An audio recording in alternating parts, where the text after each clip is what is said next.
Follow me from the Alps to the airfields of the battle. Follow me and I'll tell you the story of a war. My name is John Reynold Bray. I was with 434 Squadron, RCAF, in Bomber Command, based in Croft, Darlington, Yorkshire. So why did you join? Why did I join? Gee, that's a pretty good question. Well, I knew I was going to be conscripted. I was at the right age, just at the right time. And I've always been interested in airplanes, always. I used to build model airplanes. So a buddy of mine asked me one time, you know, Jack, there's war clouds. We're going to be just right for the joining up. What are you going to do? I said, I'm going to join the Air Force. And that came to pass. Went down to the recruiting office and signed up. They didn't take me right away, but about 10 months later, they finally decided they needed me. There I was. Let's go back a minute there. Now you said the war clouds. People were talking about the war clouds. What was that about? And what did you hear? Did you hear you went down the street to see some of your friends and they were talking about it at the pub? Or kids were just talking about it? What was the war clouds? Give me a description of what you meant by that. Well, it was mostly newspaper talk. They were trying to alert people to the fact that the prospects of a war pending was very strong. And the way the news was coming through the radio all the time, we were convinced that we better start thinking about it. You know, we're 19 years old. And so we figured we better act rather than just be conscripted, because the Air Force was my preference, and I had no regrets about joining the Air Force. That was me. That was for me. One of my good buddies and I trained together at St. Eugene.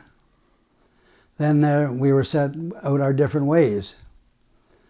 We were reunited at Topcliffe, and when we saw each other was, hey, hi guys. When we got talking, we decided we melded well together. We decided to form a crew, so he and I formed the crew. Then we wandered around like most people are supposed to do, get to meet guys and talk to them. And eventually, over a period of a couple of days, we had our crew formed. So but we formed our own crew. So you actually formed your own crew. They didn't have a list and say, you're going to go with this fella. No. That could happen if we couldn't form our own crew. But fortunately for us, we were able to do that. And we picked a top-notch crew. That's very in my interesting. opinion. Yeah, that's very interesting. So what position were you on the plane? Well, I was acting as co-pilot and bombardier. My primary job was the bombardier part. Now, the first job I do is locate the target, then guide the aircraft into the target, and over the target, drop my bombs, have them keep the aircraft straight and level for a minute or so to make sure the bombs had hit, and then, okay guys, let's get home fast. Then away we go. Who were the pathfinders? Who were the pathfinders? That was a separate group of bomber boys, flew mosquitoes, who would go ahead of us and drop markers to mark the target.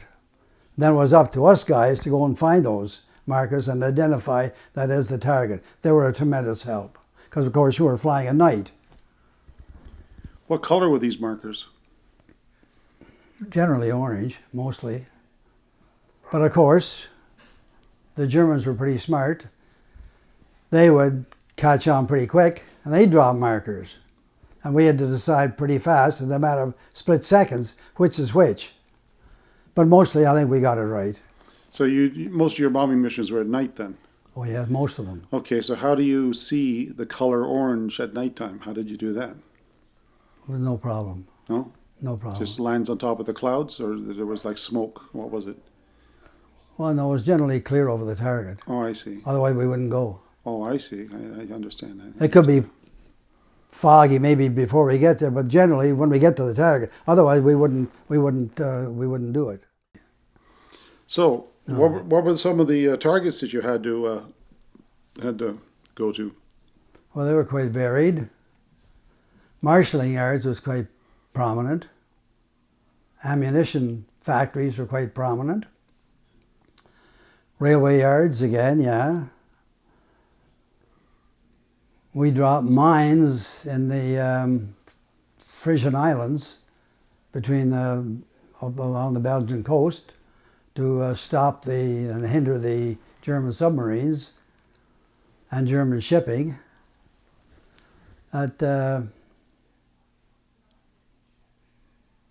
Mostly that's pretty well in that area of concentration. Munitions factories, marshalling yards, and some manufacturing buildings, industries and whatnot. How many missions did you go on? I did 35 from the squadron, and 1 from Stranraer in Wellington. But that one was still a miss because we dropped leaflets over France. What did the leaflets say? Well, the leaflets were pretty well telling the French people to realize their situation and probably have an uprising to overthrow the Germans the best they could, but a warning to them. Now, how effective it was, I really don't know. But we all did 1 mission from our training school or our training place in Scotland. Then we went to a squadron. How did you feel on the mission you knew was going to be your last mission? How did I feel? How did you feel? Because here you're getting into an airplane and that thing's going to take off, and you want to get back because you know if you get that mission done, you can go home. Yeah. So how did you and the crew feel when you knew it was your last mission? Well, first of all, we were very excited, but we wanted to control ourselves, not to get too excited, because we still had to complete that mission. And any mistake on our part could maybe deter us in ever reaching that goal.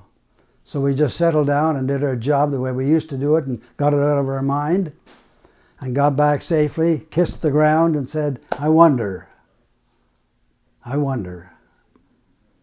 Then a few days later, word came through, okay guys, you've completed your mission. So, hallelujah. I guess so. So what did you do? Did you go for a few beer that night or what? Oh, definitely. We jumped up and down for one. I'm good at jumping up and down. So we all did that, went down and had a beer and rejoiced. Yeah.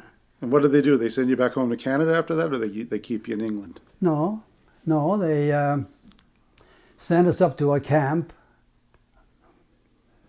Oh gosh, where was it? Up in northern Scotland. Nairn, there it is, I got it. Nairn, Scotland. It was a rest place, so we could get our feet back on the ground again, settle down, and get back more to normality. And I guess we spent a month there. Then we went back to our base at Topcliffe to decide with us and them what we're going to do. But after a time of making suggestions what we'd like to do, they told us whether it was available or not. Mostly it wasn't, we were not. And they told us we could be repatriated. By that time the war is wearing down, we're almost near the end, so they started repatriating a lot of Air Force. At that time, most of us decided to come back home. Got back in the end of Christmas '44, I think it was. Yeah. How important was Bomber Command to the war? Very important. More important than we realize. More important than that the news media gave us credit for. But Bomber Command was going right from day one. The Army, bless their souls, they did their job. But they had a period of about 2 or 3 years before D-Day. We were going from day one right to the end. I think if we didn't do our job on Bomber Command, the whole war would have been a different situation. What do you think about this monument that they're building in London? Well, I think it's great. I just wish we had one here. But the one in London is even better than I imagined. When I first heard of it, I thought it was going to be just a regular monument size. But I see it's quite elaborate. I think it's going to be beautiful. Someday I'd like to see it. I doubt that I will, but I say I tip my hat. Long overdue, but better late than never. I think it's wonderful. I think we'll all be proud of it.